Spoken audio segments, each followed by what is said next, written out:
right, we have tracked him down. Even though the border's closed, it doesn't mean we can't get in contact with Dane Pryce. He was the winner of $6,000 at the Rapala New South Wales Bass Open on the weekend. Dane, how good was it to have over 50 boats on the water between a couple of venues, and each venue having its idiosyncrasies, Glenbawn being so close, and then Cania having such big bags of bass, mate. Let's talk about your event. I can see your $6,000 check in the background there, mate. We have written you some serious checks in the last year, haven't we? Yeah. I think I actually got a comment off Jake Shurin the other day saying I have had a bit of a good run with the big check events, and yeah, I'm pretty lucky with those ones lately, definitely. If anyone doesn't know the background, you won a $15,000 cheque at the grand final last year at Lake St Clair in a close event as well. But this one here, this was really close. You've got the $6,000 cheque in the background there, and it was Braden Shue from Daiwa that you beat by just 10 grams for that event.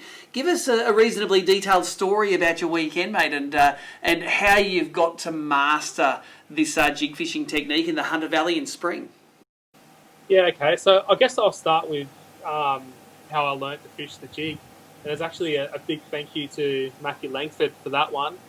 I was lucky enough to draw him a few years ago fishing as a non-boater. And I remember being at the back of the boat, and I think it was actually my very first bass tournament. And I just wasn't catching fish. I think I dropped one or two. And quite a few times, Matty said to me, he was fishing a jig and catching fish after fish. And he said to me, did you want one of these? And I kept saying, no, thank you. I'll keep doing this. And he kept catching them. And he said, are you sure you don't want one? I was like, okay, I'll give it a go. I remember fishing it. I remember casting it out and doing what he's saying and like shaking it and dragging on the bottom. And I actually thought to myself, this is stupid. This isn't going to work. And as I thought that, got a bite, first fishing on a jig, I was like, okay, maybe it does work. So there's definitely a big thank you to Matthew Langford for that one. He's the one who introduced me to jig fishing, and it's definitely my favourite way of catching fish now. It's something I've worked really hard on, and yeah, I throw it any chance that I get. And so that weekend, was it a jig bite only, or did you go in there with an open mind, or did you just go in there with the jig, the rod, the reel, and the lure, saying I'm throwing this no matter what? I kind of go into any tournament and see if I can throw a jig, and often it doesn't work. This time of year, it's pretty good chance it's going to work on a jig. But I definitely do try to go into things with an open mind. I threw quite a few different lures on the pre-fish. And I guess going to the pre-fish, I didn't actually make it to the pre-practice 2 weeks prior to the event. I was actually on call for work. But the way that the time of the year that it is, the water temperature comes up so quickly that I didn't really believe that pre-practice was going to be too important. So on the Friday, when I got there for the official pre-fish, I just sort of went in with the game plan of just spot hopping, going spots, fishing them quickly, and just trying to get a lot of spots to make sure I could fill a bag, and then also work out where some of the bigger fish were amongst the dam. And I kind of did that by just fishing what was directly in front of me. And so if there was a bit of structure there, I'd be fishing generally the jigs, but if it was a bit more open, I'd be trying chatterbaits and spinnerbaits. I tried jerkbaits, so I persisted with the chatterbait and jigs, and they seemed to provide quite a few bites and fish. And yeah, so that's kind of how I started my Friday. And I actually jumped around a few spots. I tried the 8-knot zone and actually noticed there was nobody up there for the probably 2 hours I fished it. And I kind of kept that as a little bit of a backup plan. I think a lot of people stayed clear of the 8-knot zone because the water is so low. It is a little bit dicey getting to there, and the water is very dirty. Anyway, that was pretty much my pre-fish. I come in somewhat confident, definitely confident I would catch a bag. Not so sure about the size of that bag though. And then so coming into Saturday, I started on the island of Big House Bay there.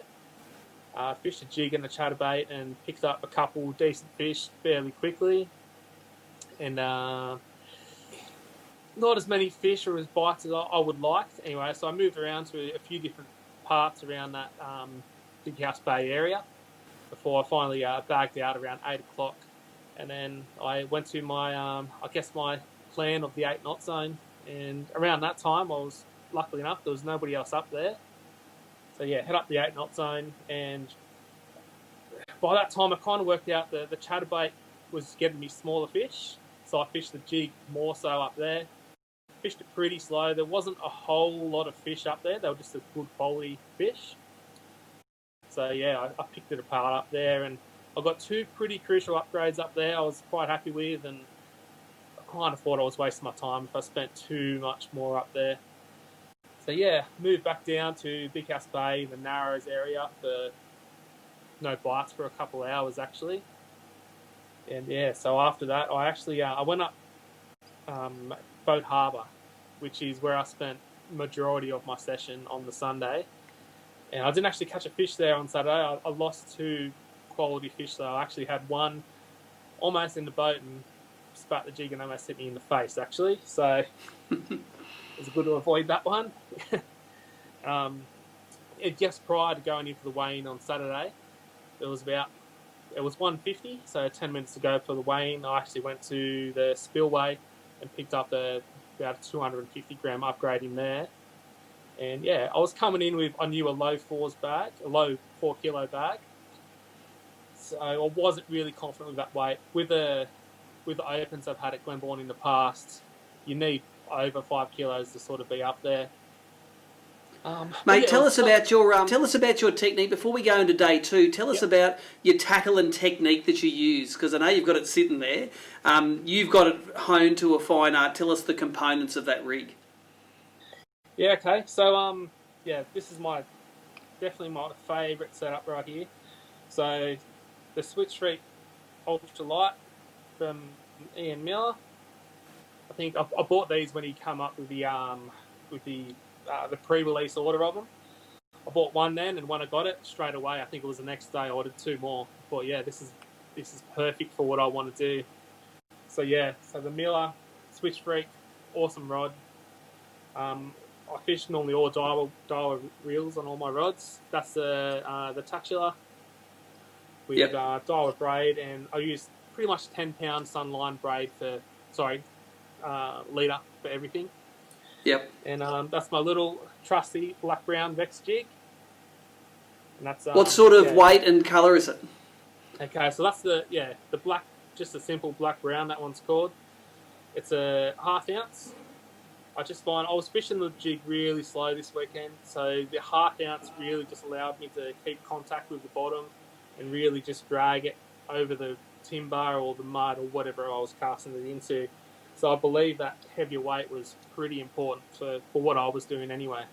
And do you use a trailer on your jig? Yes, I do use a trailer.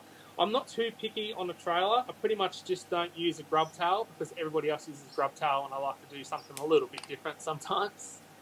But yeah, I do quite like using a big trailer. I don't think it matters a whole lot. Just something. I guess the main thing I do with my jig trailers is if the water is quite warm, I like a jig trailer that has quite a bit of movement. And if it's very cold, I'll use something that's a little bit more neutral with its movement. Not too much kicking and flapping or anything like that. Well, let's talk about the Sunday. You went out there and you were in, I think, about 3rd or 4th place on the Sunday. Tell us what you did to sneak ahead and take the money home. Yeah, so I did the same thing I did on Saturday morning. I went straight back up to the island at Big House Bay there. Pretty much just fished the jig the whole day. I did pick up the chatterbait for a few casts here and there, but I was just getting the better quality fish on the jig, so I really stick to my guns with that one. Again, picked up, I think, 2 fish on the island before moving to the bays around Big House Bay, and yeah, picked up the rest of my bag. Similar time I did on Saturday, and then I sort of came to that decision: do I go back up to the 8 knot zone and try and get a couple more of those fish, or do I go back to Boat Harbour where I lost a couple of good fish yesterday? So I ended up making the choice to go to Boat Harbour.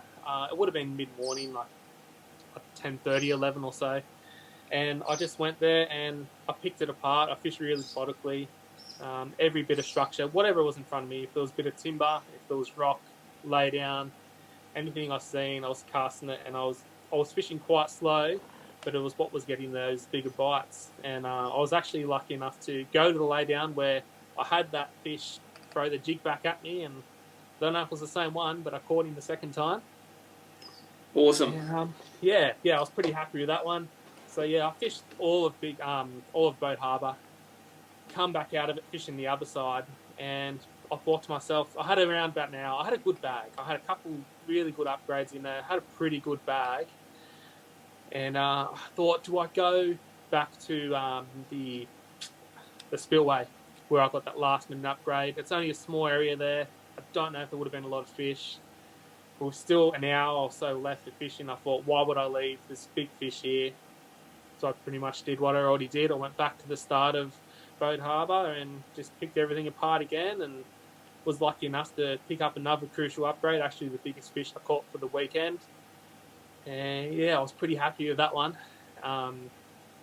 So it came down to a last minute decision to stay in the bay, not to go to the spillway, that basically won you the tournament. Yeah, correct. Yeah, I've been thinking about it all week, actually. Like, there was a few sort of decisions where I went one way rather than the other.